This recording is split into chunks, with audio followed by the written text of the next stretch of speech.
জন্ম মৃত্যু বিয়ে তিন বিধাতা নিয়ে আপনি কি মনে করেন? জন্ম মৃত্যু বিয়ে এই তিন গুরুত্বপূর্ণ বিষয় নিয়ে নাকি চিন্তা ভাবনা করে আগে থেকেই রাখেন ঈশ্বর? তাছাড়া নিজের ইচ্ছেতে হয় নাকি সবকিছু আগে থেকেই ঠিক করেন ঈশ্বর? বিশ্বাস এবং যুক্তির বন্ধন ঘটানো খুবই অসম্ভব ব্যাপার।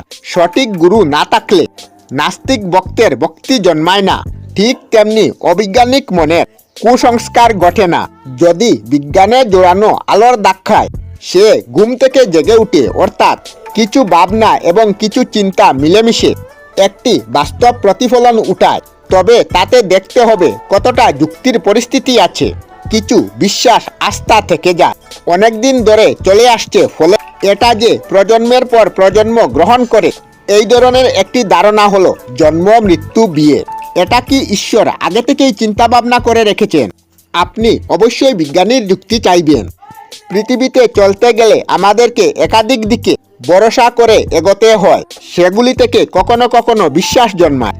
আসলে আমরা যখন অনেক চেষ্টা করেও কোনো কিছু সফল হতে পারি না, যখন পরিশ্রমের উপর বিশ্বাস না রেখে ভাগ্যের দোহাই ছাড়া অন্য কোনো উপায় থাকে না, তবে কিছু জিনিস নিয়ে আমাদের মনে প্রশ্ন থাকে, যার একটা হলো বিয়ে।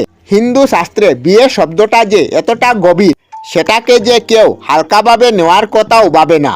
আর একটা ছেলে বা মেয়ের বিয়ে হয় তখন সম্পূর্ণ অপরিচিত বা স্বল্প পরিচিত মানুষের সঙ্গে বাকি জীবন কাটানো, একটি শপথ নেওয়ার চেষ্টা থাকে।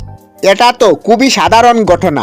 আপনি একটা পরিবেশে যেভাবে বড় হচ্ছেন, সেটি থেকে বেরিয়ে গিয়ে অন্য একটি জায়গায় জীবন কাটানো একটা চ্যালেঞ্জ থাকে, আশঙ্কা থেকেই যায়। নিজের ইচ্ছায় বিয়ে হয় নাকি ভগবান এটা আগে থেকেই ঠিক করে থাকেন? এই প্রশ্নের উত্তর দেওয়াটা সত্যিই কঠিন। ভগবান শ্রী রামকৃষ্ণ পরমহংসদেব বলেন, এই যে মানুষ একটাই তো ঈশ্বরের কাছে চায়, কিন্তু সব চাওয়া তো আর পূর্ণতা পায় না। ভক্তের মনে প্রশ্ন জাগে, হে ভগবান, কেন আমার ইচ্ছাটা পূর্ণ হলো না? ব্যাপারটা হচ্ছে ভক্তের ইচ্ছে আর ভগবানের ইচ্ছে যখনই মিলে যায় তখনই এটা সম্ভব হবে। তাহলে তো এটা বলতে হয় এটা ভাগ্যের ব্যাপার। দেখবেন একটা ছেলের সাথে একটা মেয়ের বিয়ে ঠিক হলো, ঘটনাচক্রে তা সব উলটপালট হয়ে গেল। আমরা বলি কি আর করা যাবে, ভাগ্যের লিখন। আসলে প্রতিটি ঘটনার পিছনে কারণ আছে, যুক্তি দিয়ে বুঝাতে হবে। বিশ্লেষণ করলে উত্তর অবশ্যই পাবেন। আপাতত দৃষ্টিতে বোধহয় ভাগ্যের লিখন ছিল এটার মধ্যে কথা, তবে মাথায় রাখবেন ঈশ্বর কিন্তু বিজ্ঞানের মধ্যে সম্পর্কযুক্ত। অন্তত প্রকৃত গুরু যার নয়, তারা ঈশ্বরের প্রতি প্রকৃত সম্পর্ক সম্বন্ধ বিজ্ঞানের সঙ্গে যোগ করে দিতে পারে। স্বামী বিবেকানন্দ নিজে চোখে না দেখে, কানে না শুনে কোনো কিছু বিশ্বাস করার কথা বলতেন না, এবং তিনি নিজেও এটা মেনে চলতেন। আমরাও তাই বলি।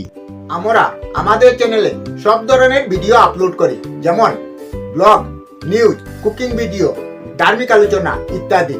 যদি আপনারা এই ধরনের ভিডিও দেখতে পছন্দ করেন, তাহলে এই চ্যানেলটি নিশ্চয়ই সাবস্ক্রাইব করবেন।